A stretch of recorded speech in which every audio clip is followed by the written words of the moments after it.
Hi friends, welcome to my channel. నేను ఈరోజైతే కారంగా కమ్మగా ఉండేటువంటి బెండకాయ కొబ్బరికాయ ఫ్రై చేస్తున్నానండి. దీనికోసం ప్యాన్ పెట్టి ఆయిల్ వేసి ఆయిల్ హీట్ అయిన తర్వాత బెండకాయ ముక్కలను అయితే వేసానండి. సిమ్లో పెట్టేసి కొంచెంసేపు అటు ఇటు కలిపేసి మూతను అయితే పెట్టాలండి. ఒక 3 to 5 minutes మగ్గించిన తర్వాత వాటిని తీసి వేరే బౌల్లో ట్రాన్స్ఫర్ చేసుకోవాలండి.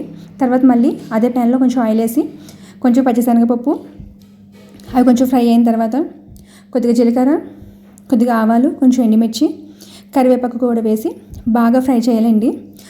ఇది సిమ్లో పెట్టి మాత్రమే చేయాలి ఈ వంట.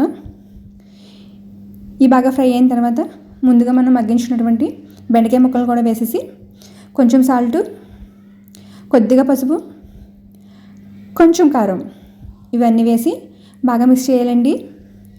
ఇది చాలా సింపుల్గా చాలా ఫాస్ట్గా అయిపోద్దండి. చాలా హెల్తీగా కూడా ఉంటుంది రెసిపీ. మనం కొబ్బరి కూడా వేస్తాం కదా ఇందులో. ఇప్పుడు మనం ముందుగా రెడీ చేసి ఉంచుకున్నటువంటి కొబ్బరి తురుము కూడా వేసేయాలి. వేసిన తర్వాత ఇవన్నీ కూడా బాగా మిక్స్ చేయాలండి.